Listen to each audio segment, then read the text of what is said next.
as I've spent much of my adult life researching as well as participating in the dance. So what I'll discuss this afternoon is the symbolism, interpretation, and kind of what we do in our Matachines dance. But before that, I have a PowerPoint. Before that, I will play a short video that the Albuquerque Museum created back in 2014 for their Only in Albuquerque exhibit. And so just some background information, I'm born and raised in Bernalillo, and I'm the Metro Center Manager for New Mexico Highlands. So my office, my location is down here in the Albuquerque area in Rio Rancho in Albuquerque. Initially this work started as an interest in the history of the Matachines because it acts as a social glue in our community. Many community members have participated and have family members that have participated as well. So it started as a senior thesis at Colorado College and morphed into an unpublished manuscript, and later on into master's and now PhD coursework, incorporating local language and culture into curriculum models that are taught at our local schools in Bernalillo. So I will play the share screen, and I'll play the video that the Albuquerque Museum made.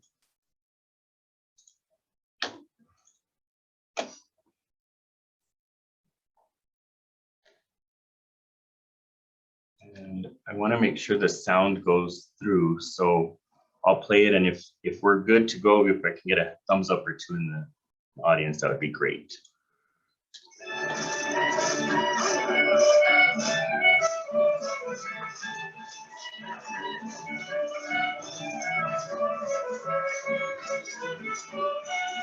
Every August since 1690, the people of Bernalillo have danced the Matachines.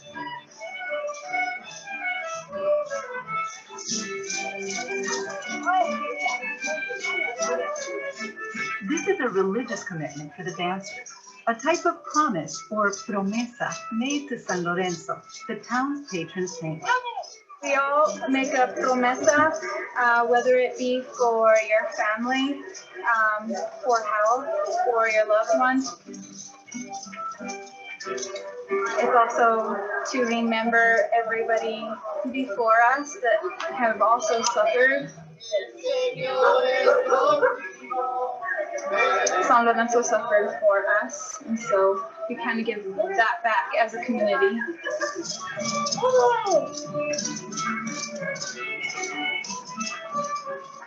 I'm a toro. I've been dancing for approximately 27, 28 years.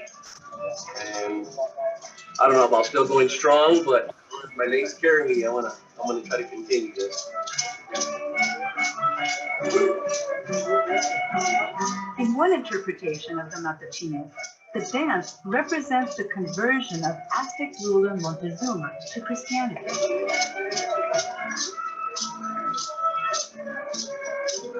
The toros, or bulls, try to intervene.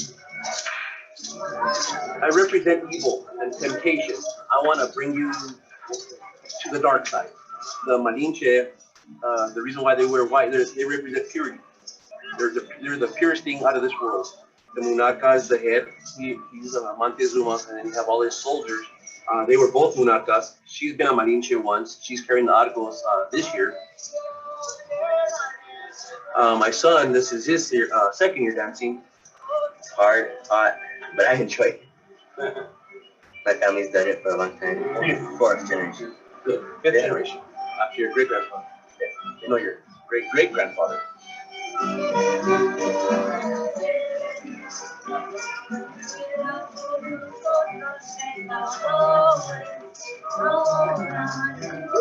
Gloria is a mayordoma. San Lorenzo stayed in her home for a year, and any time, day or night, people could visit and pray to him. I just love to have San Lorenzo in my home because he's very peaceful. He has done a lot of miracles and wonderful things for me and my family. After the first day's dance, a procession takes the saints to Mass.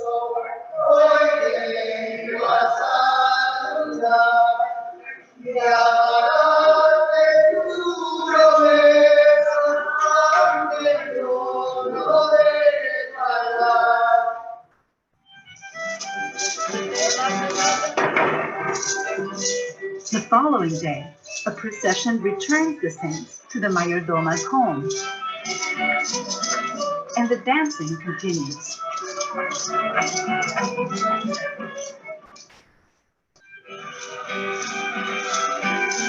On the third and final day, San Lorenzo is danced to the home of the new mayordoma.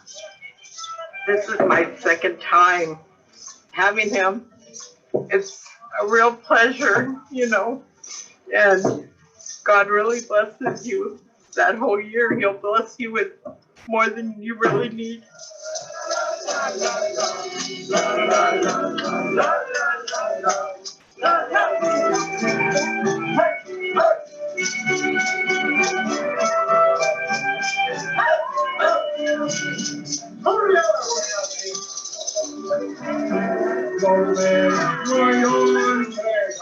Later that afternoon, Charles Aguilar, who has been a leader of the Bernalillo Matachines dance for decades, sings the entrega, releasing the dancers back to their families.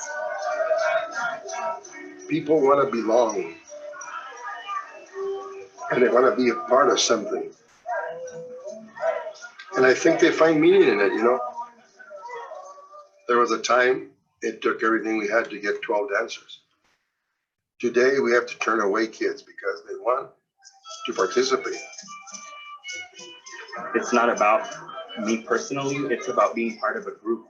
And my 13 years of dancing are but a drop in the bucket in terms of the years and years and decades and hundreds of years that we forged our identity around this tradition.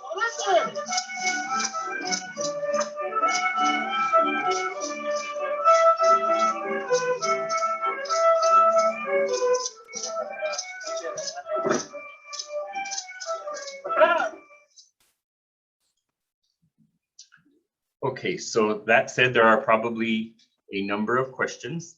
So we'll get into some of the reasons and meanings about what we just saw.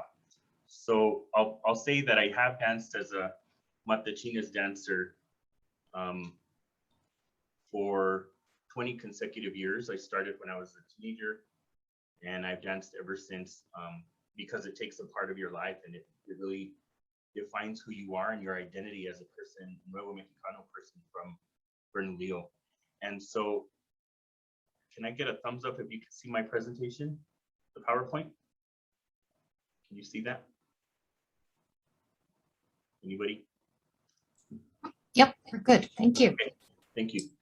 So what is the Matachines dance? It's a religious dance drum, as you saw, that is performed for Catholic feast days throughout the greater southwestern United States, as well as Mexico and other parts of Latin America.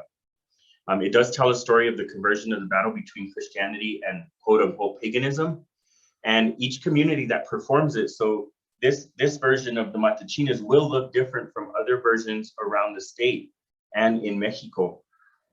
So for example, a lot of the research regarding Matachines has centered around the origins. There are really two major camps as in terms of what the Matachines, where they began. And so there are some researchers who say that the Matachines is purely European in its origin. And so you could see it from the earliest of a 1588 publication all the way into the 40s, 60s, and even into the 90s. These researchers were pointing to different European elements to say this is where the Matachines came from. There are others that say absolutely not. It's not European, it's Aztec in its origin. So those who believe in that European origin, they look at Roman festivals, they look at the Middle Age traditions, they look at Morris and mass dances of England. And the consensus upon these researchers is that it was brought to the New World, quote unquote, after the fall of Mexico City, Tenochtitlan, in 1521, and that it was used to convert the Aztecs to Christianity. This is usually a 2-hour presentation, so I'm going to move quickly through these origin slides. The Aztec camp, those who believe that it's purely New World in its origin, they look at dances called the baile pequeño and the sembradores and pardos dances.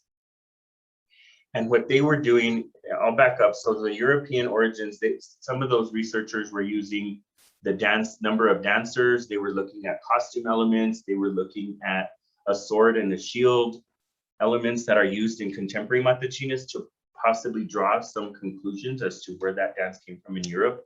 Others in this part of the world were saying there were dances that were performed for Aztec nobility that showed this central battle theme, and that they were performed for Montezuma, who was the leader of the Aztec Empire when Cortez overthrew him in 1521.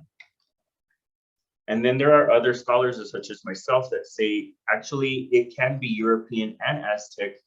And we look at a term called convergent evolution to describe this. And what it basically says in a nutshell is that when there are two traditions that are in different parts of the world with no prior contact, such as the Matachines, that when they fuse together, when they make contact, they form a new prototype of a different tradition. And so in this case, we think that the European dances were so similar to those of the Aztecs that when the contact was made, that it formed a prototype of what we would see today in our Matachines. It's a very old dance, so we can't point to one specific instance or tradition in Europe or the Aztec in Mexico, where we can say 100% with 100% surety that that's the origin of the Matachines. So recently we found, or it was an altar screen was found in Mexico City, which showed what they call mitotia dances or mitote. And in northern New Mexico, we think of mitote as gossip, and that's not what it is. They just named it after an Aztec dance and a Spanish fusion dance. And as you can see in this painting here, some of these elements we can point to saying this might be the earliest prototype of Matachines that we see when contact was made between the different sides of the Atlantic Ocean. So similar headdresses, similar items that are carried in the left hand and the right hand. There's a central figure here that likely represented Montezuma and his soldiers, for example. There are European musical elements such as the guitar and a harp that were not, the guitar specifically was not Aztec instrument, so that was incorporated at this time. The dance also shows, so for example, another term that we have is intercultural syncretism that says basically that. So the dance formed and formed the prototype of the Matachines, but as it traveled to different parts of the world, particularly Latin America, including northern New Mexico, it added other elements as well as it brought, omitted, adopted elements from the Pueblos, from Anglo-Americans. So we see European elements within the dance with the violin and the guitar, the choreography of 12 dancers, which represent the 12 apostles, for example, the European elements of conversion to Christianity, the sword and the shield, the bishop's mitre hat and beaded fringe, and that fused with elements, particularly characters within the history of Mexico, such as the Malinche, you heard that in the video, Monarca, who represents Montezuma. We also incorporated elements of clowning, a noble crown. So the Matachines then, as it traveled north to Bernalillo and to other communities, it then began to incorporate many elements. And I think that's what the beauty of this dance is that it does incorporate Rio Grande Pueblos, Anglo-Americans, indigenous Mexicanos, and European elements as well in order to create a truly beautiful tradition. In that vein of cultural syncretism, intercultural syncretism, when I first saw these photos, I thought they were ours, but they're actually Sandia Pueblo immediately to our south. You could see some of these images as well. And so keep Sandia in the back of your mind as we'll explain the significance of our neighbors to the south and why we dance today. So just really quickly, a little timeline of how the Matachines came to Bernalillo in particular. As I mentioned, in 1521, Mexico City, which was called Tenochtitlan, fell. Montezuma was the leader, so that name and figure was incorporated into our dance. Moreno was also known as Doña Malinche. And in Mexico, her name is synonymous. She was a wife of Cortez, the Spanish conquistador. And in Mexico, she's known, it's derogatory. Her name she's not viewed in high regard, but in northern New Mexico, particularly Bernalillo, she is. And so in 1540, with the exploration of Vasquez de Coronado. He explored the current day Bernalillo, camped on the west side of the river. It's also actually called the Coronado Monument. He was looking for 7 cities of gold, never really found them, turned back and went back to Mexico City. But that paved the way for future conquests. And in 1598, Juan de Oñate came, of course, to the area. And after nearly 100 years of atrocities that were committed, on August 10th of 1680, the Pueblo Revolt occurred. We dance on August 9th, 10th, and 11th, and the 10th of August is San Lorenzo's feast day, who happens to be our patron saint. The whole reason why we dance is because during the Pueblo Revolt, oral tradition said that there were very few casualties, if any, in Bernalillo, because prior to the revolt on August 10th of 1680, the people of Bernalillo, because of intermarriage with Sandia Pueblo to the south, because of positive relations between the Nuevo Mexicanos and the Pueblo people of Sandia, they were tipped off about the revolt before it happened.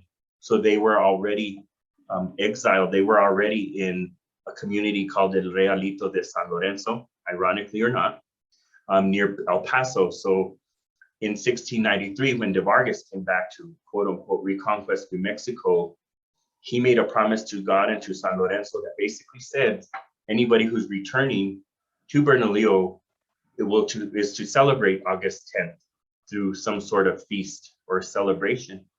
And so the people of Bernalillo brought the Matachines back. We believe that's where it was learned, in the El Paso area. And they brought it back with them, and we have danced every single year since 1693 in our community. So we're truly proud that this past year in August, we celebrated the 328th annual unbroken Matachines tradition in North America. We've heard a lot about La Promesa. What does that mean? It does connect us to that promise that de Vargas made. For example, I don't dance now to convert Native Americans to Christianity. I don't do that. I have no interest in that. But it's more of a personal promise that we make for graces asked or received. So for example, we will make a promesa for 10 years, for example. It could be however long you want. But you can make a promesa for 10 years to dance for something that you asked for or something that you have already received. We don't talk about this promesa outward, but it's kind of obvious sometimes what it's for. Some people during war times will have community or family members who will be fighting a war for the United States, and they'll dance for a certain amount of years for their safe return from war. For example, other people may beat cancer or another affliction, and they will dance, or a family member will dance, thanking God through the intercession of San Lorenzo for that grace. So we're not there for show. It's not a tourist event, so we're not advertising it widely to draw people to the community for economic reasons. It's a holy reason, and there's a sense of sacrifice, and there's a sense of giving yourself, of your whole self, for the duration of the fiestas and also throughout the year.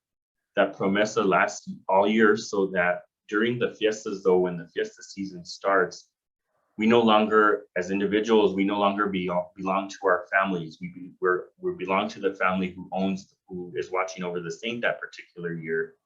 And we're called esclavos de San Lorenzo, or slaves of St. Lawrence. So whoever needs, whenever that family needs assistance, if they're having trouble with, say, for example, with their roof leaking or something, we have to pitch in and help that particular family. And then that last day when we have the entrega, we're returned back to our families. So there's this idea of preparing physically, spiritually, dancing hard. If we dance lazy, we're disciplined. If we're not, and as you move up in the ranks of the dance, like myself and other people, you also are disciplined if you're not being a model citizen within the community and being a positive role model for those in the community. So there's this sense of discipline and sacrifice that we have when we're involved. This is an altar of the saint. There's 3 of them in Bernalillo, and I'll explain what those mean. So the far left santo, that is known as the Santo Viejo. We believe that one came from Spain. It's very old and it's privately owned. That is also known as the San Lorenzo of Llanito. So Old Bernalillo, if you're familiar with where the range is at, the original range, It is known as, it's in the area of town called Las Cocinitas. And that was separate from a community in the north, just north of the high school called El Llanito. Of course, now it's all one community. But in the olden days, if you will, the communities had two San Lorenzo. So the one on the far left is San Lorenzo of Llanito. And the one in the middle that you see is called the Santo de la Plaza. That was the seat of Las Cocinitas. And the final bulto of the San Lorenzo is the representation of the official Catholic Church community. Mind you, this is not a tradition that's held and put on by the church. It's put on by the people in the community. It is a Catholic observance. It's a folk Catholicism observance in that it's put on by the people, and it is really guided and owned by the people. Now, the church participates in some certain ways, but they're not guiding what happens. And you can see here is another image. So with the roles and characters of the Matachines, as I mentioned, we have Monarca, who is the leader. He's on the bottom left. There are two of them in Bernalillo because of the size of our group. So as you can see in the video, as you saw in the video, we have a very large group, anywhere from 60 to about 120 dancers every year. And for other communities who are familiar with the Matachines, that's very, very large. We're in fact the largest group. And it's because of that intergenerational continuance of the dance. You heard in the video how, so one of the dancers' great-grandfather participated, so it continued on through all of those children. And so we have a doubling of our dance group, which happened in the 70s, when you really had this sense of ethnic pride in our Nuevo Mexicano roots and history. And we really turned inward as a community in order to really protect what we felt was what we needed to protect as not only a religious observance, but this is also a cultural observance as well. And the two are interconnected. So the group doubled at that time and had two monarcas. He's usually the leader of the dance, usually having danced over 30 years, sometimes almost 40 years. So it really takes a very important place in your life. The Malinche, who represents Montezuma's daughter in the dance, are represented by little girls. You can see here there are 3 of them. Because of the size of our group, we have 6 who will participate every year. The interesting thing about the Malinches is they're promised by their parents when they're babies to dance. So for example, I have a goddaughter who was born about 14 years ago. And when she was born, we calculated the amount of years that it would be until she was old enough to dance, which is about first community age, 8 or 9. And it turns out that one of my good friends was going to have the saint that particular year. So when she was an infant, we promised her to dance that year as Malinche. So again, that continuity with our children is very important to the way we structure this dance. The abuelo is the grandfather. He represents the all-knowing individual in the dance. He teaches La Malinche the ways of the religion, but also internally in the dance. This is the man who, there are 2 of them. This is the person who disciplines us and who ensures that we are, quote unquote, keeping in line in the community and that we're not exhibiting behavior that run contrary to this particular tradition of being a good thing for us. The next position is the toro, which is the bull. See, he's dressed in red and black. We have 2 of those as well. And he represents temptation, evil, that is ultimately subdued during the dance. We also have the danzantes, which are just our regular dancers. And then we have the mayordomos, who are the family who take care of the saint throughout the entire year.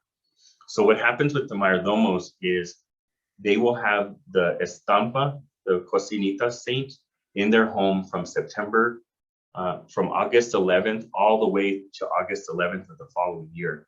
And their home has to be open 24 hours a day.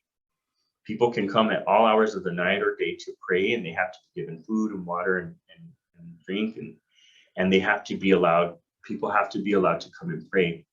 We don't leave the saint alone at any time, because in our history, when you have a tradition that's 300 plus years old, there have been times when the saint has been stolen and ultimately returned for whatever reason, but we ensure that the family is protecting that saint.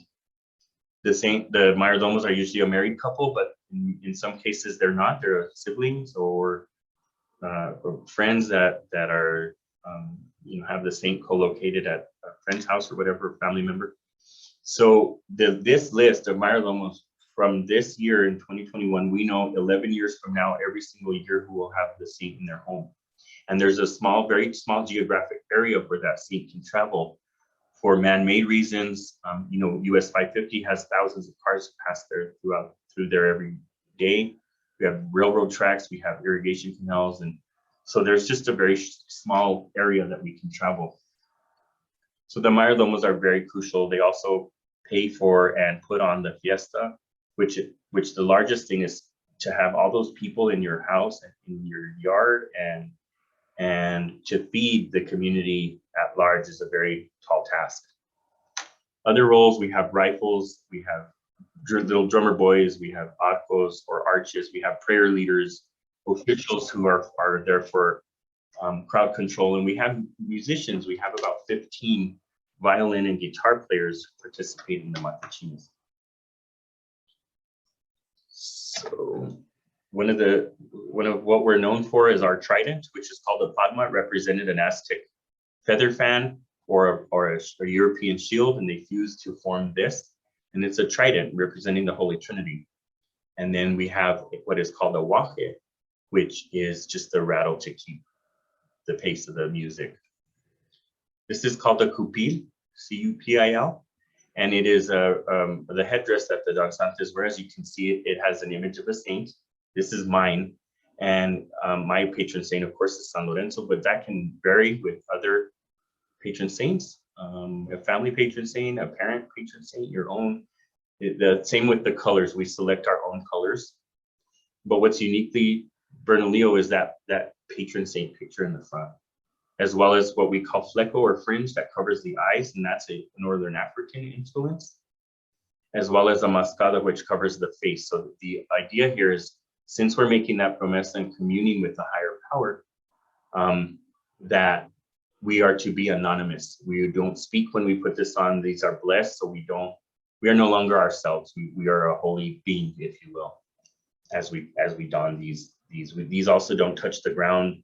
We take great care in putting these together, and it takes about 2 weeks, and there are very few seamstresses in the community that can make these in our style. The next thing we have is a respaldo, which is a back scarf that shows your colors. It is also a nod to the Virgin of Guadalupe, which is not huge in northern New Mexico in terms of the veneration of her, but it is in Bernalillo, and we think that during our time in exile in the El Paso areas, when we learned that or picked that up. So as I mentioned, in 2021, that was our 328th. We doubled our dance group and we introduced women dancers in the 1970s. We have 100 participants, several hundred, in fact, if you count all of the people involved in some way. We have monthly rosaries every 10th of the month. We have practice starting in June with our little malinches, every Sunday in July, and every day in August leading up to the fiesta, our 3-day fiesta. So by the time August 9th rolls around, we're very well practiced, because we believe that if it's religious, then it's something that it needs to be perfect. And we know that they're performed by Nuevo Mexicano Hispanic communities, Pueblo communities, as well as Mexicano communities. And as each community shapes or adopts that into their ritual calendar, they shape and mold it into its own style. So I'll talk a little bit about the days. So on August 9th, as you saw in the video, we assemble. There's La Danza, which I'll explain that in a minute. We eat supper, and then we take the saints in procession to the Santuario de San Lorenzo, which was built in the late 1800s. The danza pretty much tells a story of conversion. So it is the senior members of that dance group. As we structure ourselves internally, we ensure that those who have the most years dancing are the ones that are rising in terms of the structure of who can participate in what different aspects of the dance. So as we go through these, the Toro and the Abuelo are main characters, the Monarca, the Malinche. You can see in dance number 4, La Cuadrilla de la Malinche. The Abuelo teaches Malinche the ways of the religion, and then she in turn converts her father to Christianity, which leads into number 5, of him teaching his people now the dance.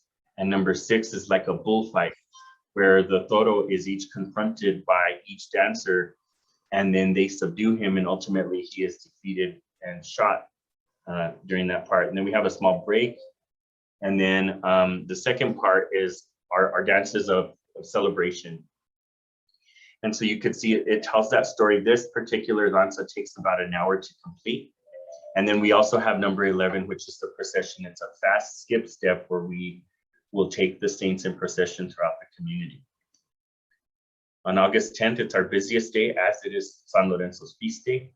We have a mass in the church, and then we process back to the home of the Mayordomos. We eat lunch, we assemble again, we perform la danza, we go again through town in procession, and then we have what's called the velorio, and it's an all-night vigil of San Lorenzo. So each dancer will take an hour in order to guard the saint. So we create an outdoor structure called a hakan, and the saint is placed in that structure throughout the fiesta. And so that night, when we're venerating him, each dancer will take their time and their turn to guard the saint. And oral tradition says there that the nomadic tribes, particularly the Comanches, the Apaches, and the Navajos, knew that the saints were outside, and they carried some significance to the communities, and it has been stolen a few times again and returned for whatever reason.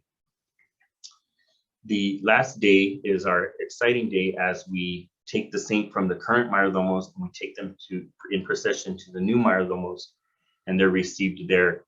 And then we perform, or we have what's called the entrega, which is the return of each dancer through a song that's about an hour and a half, an hour and 45 minutes, where each dancer will come up to the stage area and they'll be joined with their family. And then through song, they're with the verses are sung about that particular dancer and his or her family, and they're returned back to their families. So it's a really exciting time. So I did a search of newspapers, and in 1907, that was the first that we can find reference to our Matachines in Bernalillo on August 20th. And it says, Abel Perea of Bernalillo spent today in Albuquerque on business. He said that nearly 1,000 people were in Bernalillo recently to attend the Matachines dance in honor of Fiesta de San Lorenzo. The costumes of the dancers were the most brilliant seen in many years. So it's kind of neat that we see that from that early as from the Albuquerque Citizen paper. So finally, I'd like to end with quotes from our own dancers, as they are the true scholars of this tradition. And so I asked them many times, what do the fiestas mean to you? What is San Lorenzo? What does this tradition mean to you? And Crystal Lucero, who is now retired, she said, it means carrying on a tradition, sacrifice, and honoring San Lorenzo through those sacrifices. Charles Aguilar, also Jr., who is also retired, said how the community comes together during this time. Our community was built around this tradition, and it's amazing to see how important it is to keep the tradition alive. Gilbert Sanchez, one of our current monarcas, said the honor of our culture and the privilege of teaching the next generation of danzantes. Leonard Prairie Jr., a current capitan or captain within the dance, a position of seniority, said the tradition and community, bringing the families of Bernalillo together to celebrate our history. And finally, James Baca, a current abuelo, said a sense of family as a whole, the town that reunites as a community as one big family, as well as the dancers that reunite as a family. So you can see family, tradition, community, it really ties up into our collective communal identity in terms of who we are, in terms of our history, our language, our culture. It's all embedded into who we are. And we're doing a better job nowadays of teaching our little ones and young ones what this means as a community. So with that said, I'll stop share and stand for questions.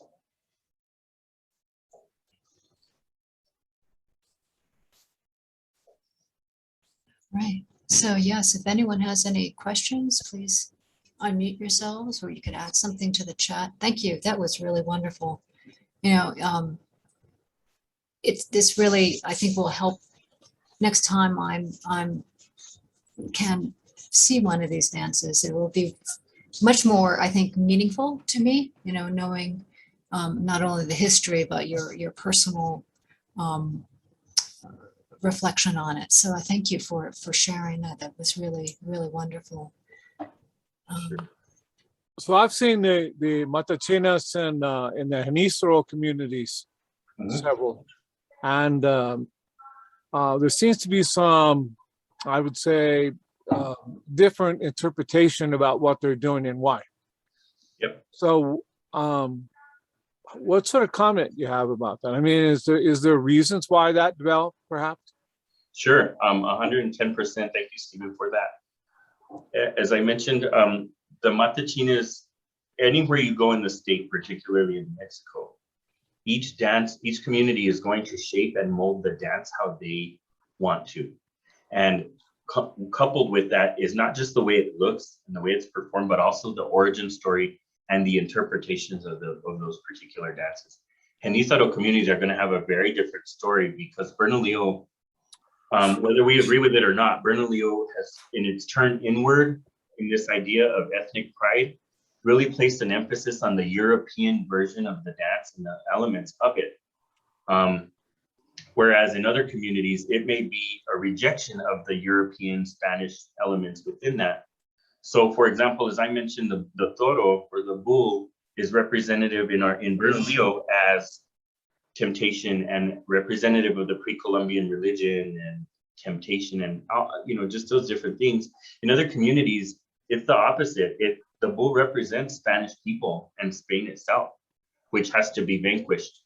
So each community, again, depending on this idea of identity and how and where they are on that spectrum of identification as mixed people or European people, or somewhere in between that, I think that's where you'll get the differences in the interpretation of the meanings.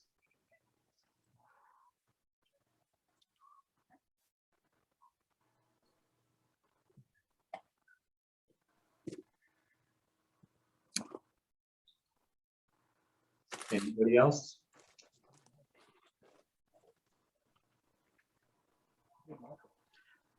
Yes, I have a question.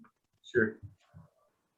How hard is it for you to get the younger people involved in what's going on? Because I know when I grew up in Martinez Town and was involved with San Ignacio Church, it seemed like every year it would like wane with people involved in the San Ignacio fiestas, etc. How do you keep the young people involved in what you do? That's a great question. And to be honest, Laura, there are a lot of reasons, many reasons why I think it happens. But one of the things that we have comfort in as a community and as leadership in the dance is that we can see every year at least anywhere from 10 to 20 new youngsters, if you will, who are brand new to the dance to take part in it. And so we can ensure that there's going to be continuity. Our job as leaders is to ensure that they know this part, the symbolism, the meaning about Bernalillo's version that fits within the larger context. So we're doing that a little bit. But I think the reason why is because of that from family intergenerational passing on of tradition. And we really take a page. I see one of my great friends, Christine Suino, we take a page from Pueblo tradition, and that those traditions are passed down from generation to generation within families, and then that's how it meets up into a very large Matachines group. We've lost a lot of elements of our culture. Our language is almost gone. We've lost a lot of traditional traditions and customs, but for some reason this has not waned. In other communities, they have to ask people to participate, and we have wait lists of people. We have over 100 people who are involved. So we don't have that problem, but within that is embedded other cultural traditions and customs, like food, like language, like music, like praying, like literacy. So a lot of that stuff is built in the Matachines, intra-cultural syncretism of Comanchito dances, of penitentes, and how they've influenced our dance. So you could see that the continuity is there. We just need I'm sorry. So yeah, I think that with that we have no problem. Right now, I don't want to jinx myself though by saying that, because we have to do a good job and continue to promote the dance and what it means, and to also let the youngsters know that it's okay to participate in this tradition and also do your other stuff that you do outside of it. And so I think that's, you know, that's a really important thing. We don't have to, for example, with our school district, we used to have to fight the school board because they would begin on August 10th or August 11th, very closer on the fiestas. So we had to ensure that the school district knew that this was an important religious observance, just like the pueblos in our school district, so that we need to push those dates back. So again, that's the school district and the community working together to ensure that there is a message that is being sent that says to our young people that this is important.